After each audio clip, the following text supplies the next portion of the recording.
الحمد لله رب العالمين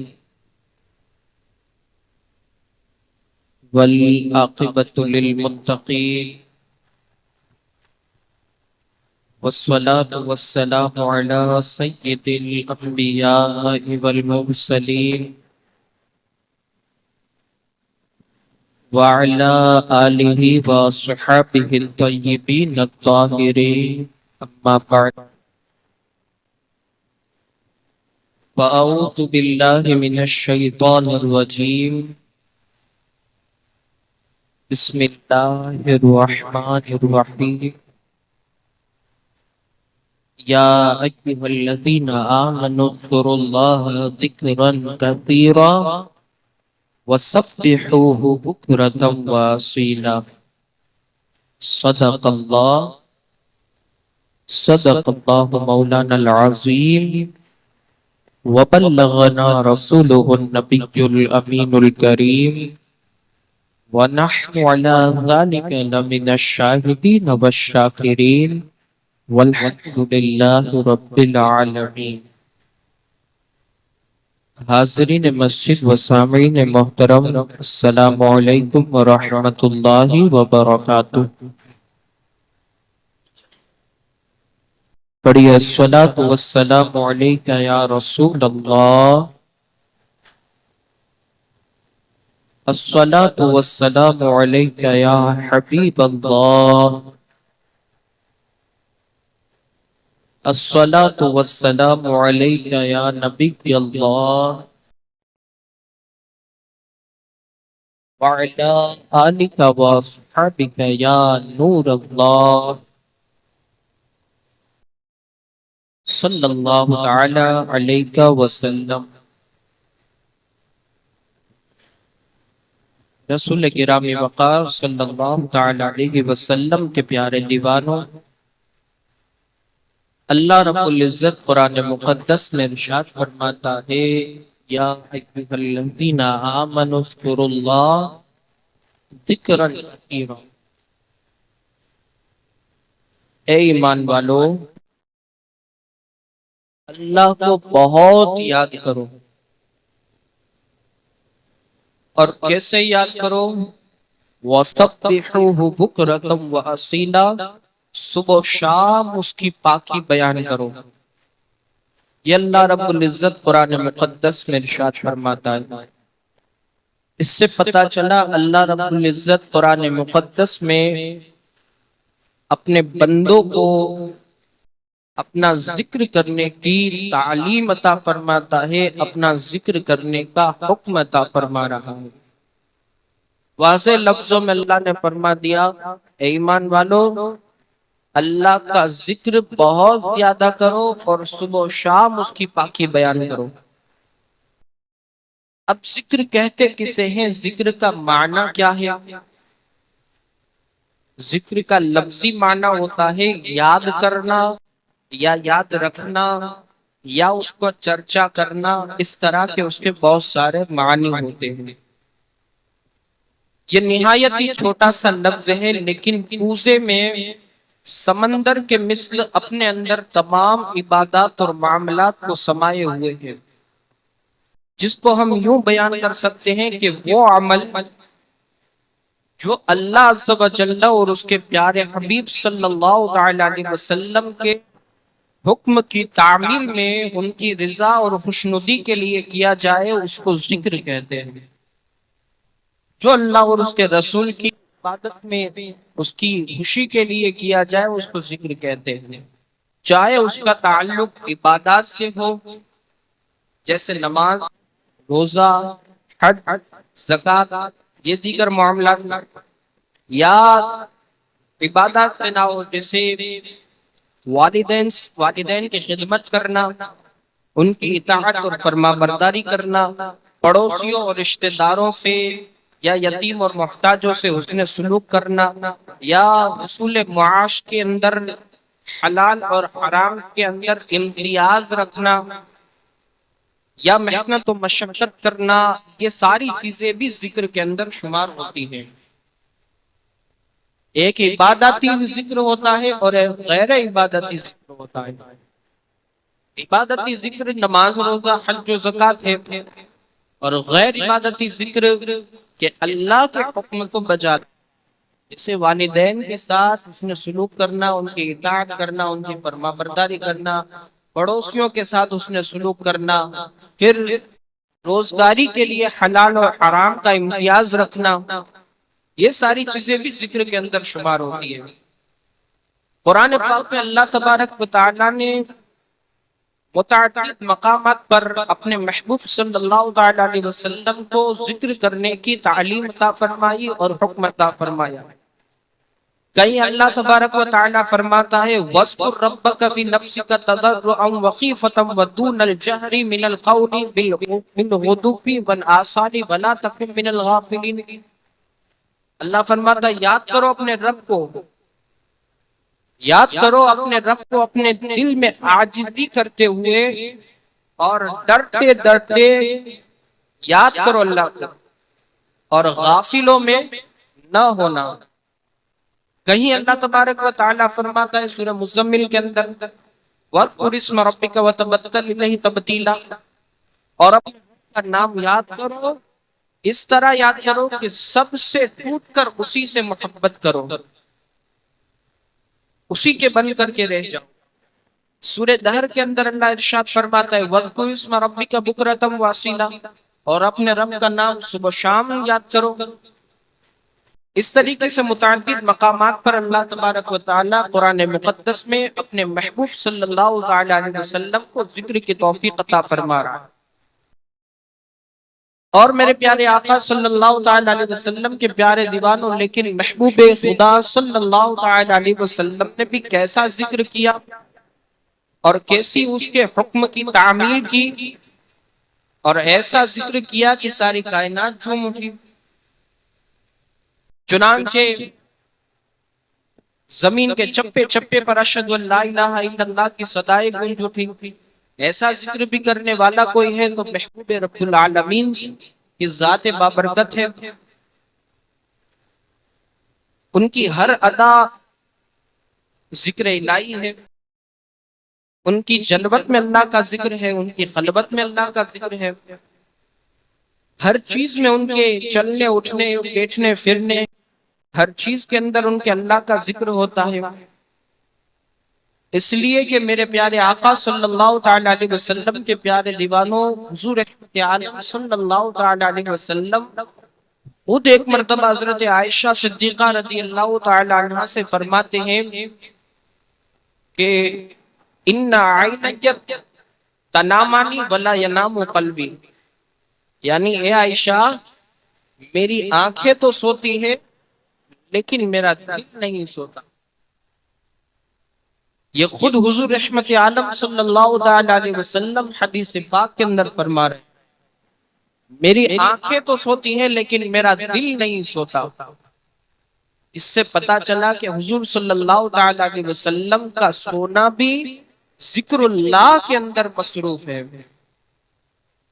آپ بظاہر تو سو جایا کرتے تھے، آپ کی آنکھیں تو سو جایا کرتی تھی، آپ کی آنکھیں تو بند تھی، لیکن آپ کا قلب اطہر اس وقت بھی اللہ اللہ کا ذکر کیا کرتا تھا۔ یہ حضور رحمت عالم صلی اللہ تعالی علیہ وسلم کی ذات۔ اور پھر اللہ تبارک و تعالیٰ کی شان دیکھے کہ اللہ تبارک و تعالیٰ اپنے بندوں سے کس طرح محبت فرماتا ہے۔ اللہ فرماتا ہے فَاذْكُرُونِي أَذْكُرُكُمْ وَاشْكُرُوا لِي وَلَا تَكْفُرُونَ، یعنی تم مجھے یاد کرو میں تم کو یاد کروں گا، اور میرا شکر ادا کرو میری ناشکری نہ کرو۔ یہ اللہ تبارک و تعالیٰ کا بندوں پر کتنا بڑا اعجاز ہے کہ وہ احکم الحاکمین ہے۔ ان کا ذکر اپنے بندوں کا ذکر وہ خود فرما رہا ہے، اور اس صورت میں فرما رہا ہے کہ جو بندے ہر حال میں ہر لمحے میں اپنے رب کریم کو یاد کرتے ہیں، وہ اپنے فضل و کرم سے ان کے ہر حال کو درست رکھتا ہے، ہر لمحہ اپنے انعامات سے اس کو نوازتا رہتا ہے۔ اور صرف اتنا ہی نہیں بلکہ اس طرح کہ ہم تو صرف اس کا ذکر زمین پر اس کا ذکر کرتے ہیں، وہ تو مالک عرش و کرسی ہے، وہ اپنی مخلوق کا ذکر ملائکہ کے بیچ میں کرتا ہے، فرشتوں کے بیچ میں کرتا ہے، اور انہیں گواہ بناتا ہے، ان کو گواہ بناتا ہے کہ فرشتوں گواہ ہو جاؤ، میرا بندہ میرا ذکر زمین پر کر رہا ہے، میں تم کو گواہ بناتا ہوں کہ میں ان کی بخشش فرما دوں گا۔ یہ کوئی معمولی اعزاز نہیں، بلکہ یہ اپنے بندوں پر بہت بڑی بات ہے۔ میرے پیارے آقا صلی اللہ علیہ وسلم کے پیارے دیوانوں، مشہور صحابی حضرت ابو ہریرہ رضی اللہ تعالیٰ عنہ سے ایک طویل حدیث بخاری شریف میں ہے۔ آخری بات عرض کروں گا، جس کا ترجمہ میں آپ کے سامنے پیش کروں گا کہ یقیناً اس کو سن کر کے آپ جھوم جائیں گے، اور آپ کے دل کے اندر ایک تڑپ پیدا ہوگی ذکر کرنے کی، ایک جذبہ پیدا ہوگا اللہ کے ذکر کے اندر اپنے شب و روز کو گزارنے کا۔ وہ حدیث پاک کو سماعت فرمائے۔ اللہ کے رسول صلی اللہ تعالی علیہ وسلم ارشاد فرماتے ہیں کہ اللہ کے کچھ فرشتے راستوں میں ذکر کرنے والوں کی تلاش میں گھومتے ہیں۔ اللہ کے معصوم فرشتے اللہ کے بندوں کی، جو ذکر کرنے والے بندے ہیں، اس کی تلاش میں وہ راستوں کے اندر گھومتے ہیں، اور جب وہ ذاکرین کی کسی جماعت کو پا لیتے ہیں، جو ذکر کرنے والوں کی جماعت ہوتی ہے، اگر وہ ان کو پا لیتے ہیں تو ایک دوسرے کو پکارتے ہیں کہ آؤ اپنے مقصد کی طرف، یعنی مل گئے جنہیں ہم تلاش کر رہے تھے۔ تو فرشتے آپس میں ہم کلام ہوتے ہیں اور کہتے ہیں کہ آؤ، ہم جس کو تلاش کر رہے تھے اس کی تلاش ختم ہوئی، وہ بندہ ہمیں مل گیا، وہ ساری جماعت ہم کو مل گئی۔ پھر وہ فرشتے ذاکرین کو اپنے پروں میں ڈھانپ لیتے ہیں محبت اور الفت کے لیے۔ فرشتے اس ذاکرین کی جماعت کو اپنے پروں میں ڈھانک لیتے ہیں، اور پھر وہ اپنے رب کے دربار میں حاضر ہوتے ہیں۔ اللہ ان سے پوچھتا ہے، حالانکہ اللہ اپنے بندوں کے دلوں کے حال کو بھی جاننے والا ہے، لیکن فرشتوں سے اپنے ذاکرین بندوں کی تعریف کو سننا وہ پسند فرماتا ہے، اس لیے وہ فرشتوں سے پوچھتا ہے، اے فرشتوں، تم نے میرے بندے کو کس حال میں پایا؟ فرشتوں سے کہتا ہے، فرشتوں تم نے میرے بندے کو کس حال میں پایا؟ فرشتے عرض کرتے ہیں، یسبحونک ویکبرونک ویحمدونک ویمجدونک۔ اے رب، تیرے بندے تیری تسبیح بیان کرتے تھے، تیری بڑائی بیان کرتے رہے، اور تیری تعریف بیان کرتے تھے، تیری بزرگی بیان کرتے تھے۔ پھر اللہ تبارک و تعالی فرشتوں سے فرماتا ہے، ہل رأونی، کیا انہوں نے مجھے دیکھا ہے؟ اللہ فرشتوں سے فرماتا ہے، ہل رأونی، کیا انہوں نے مجھے دیکھا ہے؟ فرشتے عرض کرتے ہیں، ما رأوک، نہیں مولا، انہوں نے تجھ کو نہیں دیکھا۔ اللہ فرماتا ہے، کیف لو رأونی، کہ اگر وہ مجھ کو دیکھ لیتے تو ان کا حال کیا ہوتا؟ تو فرشتے عرض کرتے ہیں کہ اگر وہ تجھ کو دیکھ لیتے تو وہ اور زیادہ تیری عبادت کرتے، اور زیادہ تیری بزرگی بیان کرتے، اور زیادہ تیری تسبیح بیان کرتے۔ پھر اللہ فرماتا ہے، فما یسألون، وہ مجھ سے کیا مانگ رہے تھے؟ بخاری شریف کی حدیث ہے، اللہ فرماتا ہے، فرشتوں سے فرماتا ہے، وہ مجھ سے کیا مانگ رہے تھے؟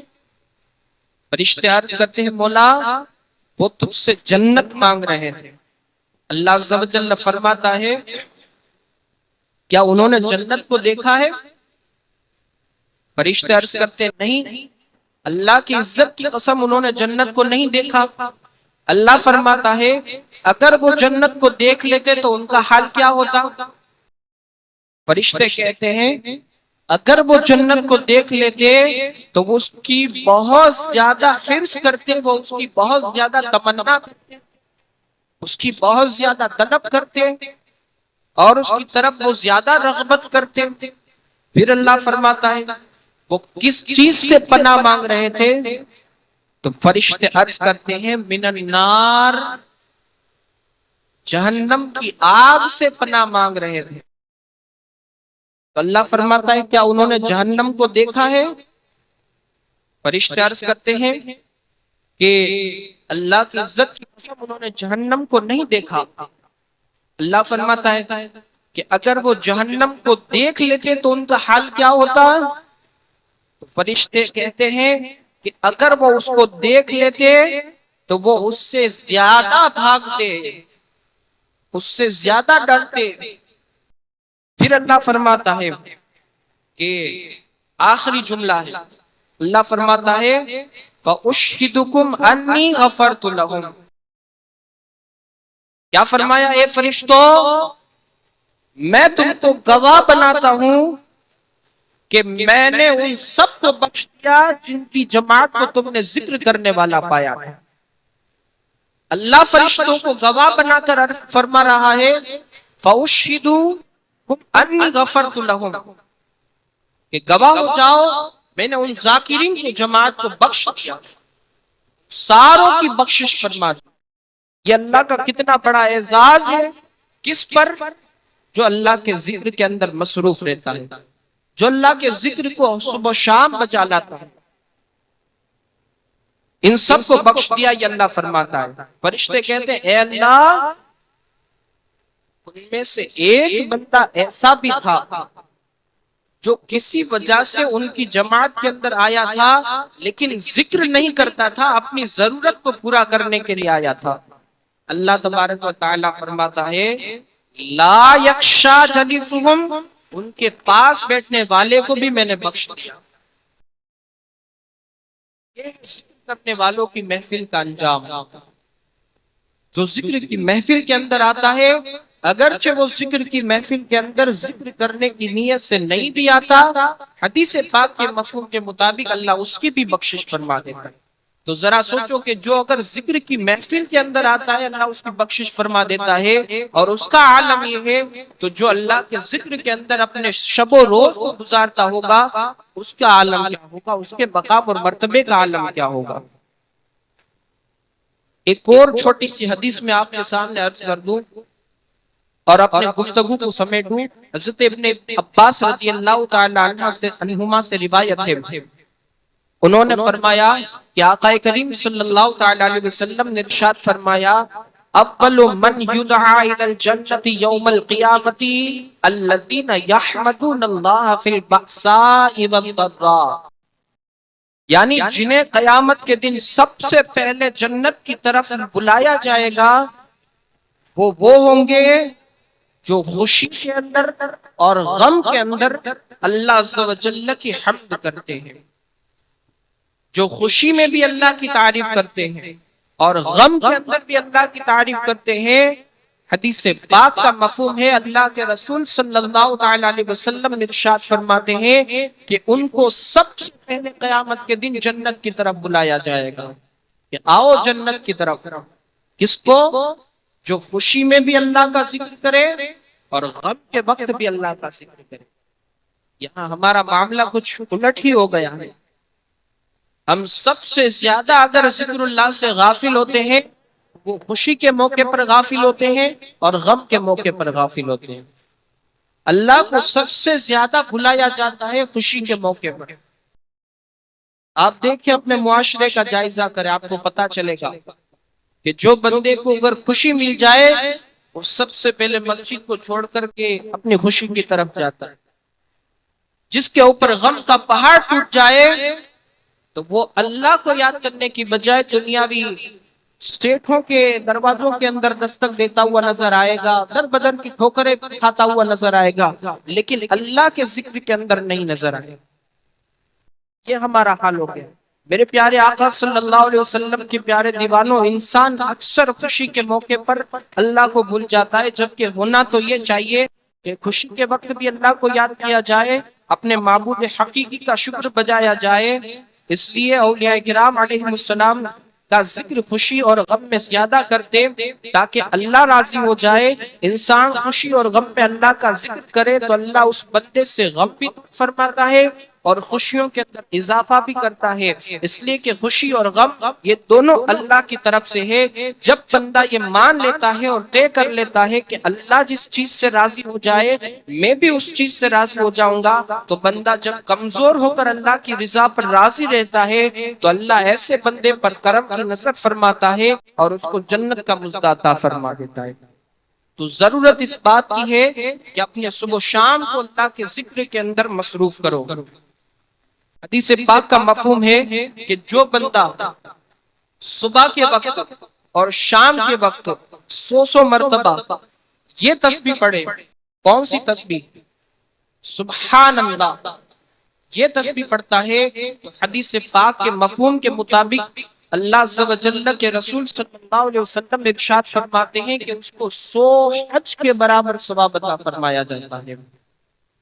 ہم یہاں پر ایک حج نہیں کر سکتے ہیں، ہماری ہے کہ وہاں پر جا کر کے ہم حج مقبول ادا کر سکے۔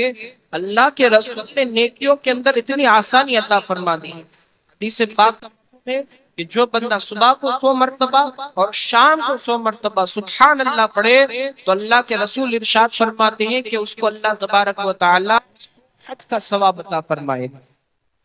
سبحان اللہ، اتنا ہی نہیں، اور اللہ کے رسول ارشاد فرماتے ہیں جو بندہ صبح اور شام کو 100 مرتبہ الحمدللہ پڑھے تو اللہ کے رسول ارشاد فرماتے ہیں کہ اس کو 100 گھوڑے اللہ کی راہ میں خیرات کرنے کا ثواب عطا فرمایا جائے۔ یہ بڑی بات ہے، ہم ایک گھوڑا خرید کر اللہ کی راہ میں نہیں دے سکتے، یہاں 100 گھوڑے اللہ کی راہ میں خیرات کرنے کا ثواب عطا فرمایا۔ نیکیاں اتنی سستی ہے، ہم نے اس کو جانا نہیں، ہم نے گناہوں کی طرف تو آسانی سے اپنی توجہ کو بڑھا دی ہے۔ گناہ کرنے میں تو ہماری کوئی ٹینشن نہیں ہوتا، گناہ کرنے میں ہماری کوئی جھجک نہیں ہوتی، لیکن اگر جھجک محسوس ہوتی ہے تو وہ نیکیاں کرنے میں۔ اتنا ہی نہیں، اللہ کے رسول ارشاد فرماتے ہیں جو بندہ صبح اور شام کو لا الہ الا اللہ کی کثرت کرتا ہے، 100 مرتبہ پڑھتا ہے، تو اس کو حضرت اسماعیل علیہ السلام کی اولاد میں سے 100 غلام آزاد کرنے کا ثواب عطا فرمایا جاتا ہے۔ یہ ذکر اللہ کی برکت ہے۔ اور سنیں، اللہ کے رسول ارشاد فرماتے ہیں جو بندہ صبح اور شام کو 100 مرتبہ اللہ اکبر کی تسبیح پڑھتا ہے، اللہ کے رسول ارشاد فرماتے ہیں کہ اس دن، جس دن وہ صبح اور شام کو 100 مرتبہ اللہ اکبر کی تسبیح پڑھتا ہے، اس دن اس سے نیکیاں کرنے والا ہی نہیں، اس دن اس سے زیادہ کوئی نیک بندہ ہی نہیں ہوگا کہ جو اس کے برابر سکے نیکی کرنے میں۔ وہ اللہ کے رسول صلی اللہ علیہ وسلم نے ارشاد فرماتے ہیں، کتنی بڑی بات ہے۔ اللہ اکبر کی تسبیح 100 مرتبہ صبح شام پڑھو، سبحان اللہ کی تسبیح پڑھو، الحمدللہ کی تسبیح پڑھو، لا الہ الا اللہ کی تسبیح پڑھو۔ اس طریقے سے آپ تسبیحاں پڑھتے جاؤ اور اپنے نیکیوں کے اندر نیکیوں کا انبار لگاتے جاؤ، اپنے نامہ عمل کے اندر نیکیوں کے انبار کو جمع کرتے جاؤ۔ اللہ عز و جل ہم سب کو کہنے سننے سے زیادہ عمل کی توفیق عطا فرمائے اور صبح شام اللہ کا ذکر کرنے کی توفیق عطا فرمائے۔ دوران گفتگو اگر کوئی لفظش یا خامی ہو، اللہ اپنے پیارے حبیب کی نالے کے صدقے میں اسے معاف فرمائے۔ استغفر اللہ ربی من کل ذنب واتوب الیہ وما علینا الا البلاغ۔ السلام علیکم ورحمۃ اللہ وبرکاتہ۔ تمام حضرات کھڑے ہو کر صفوں کو درست کریں۔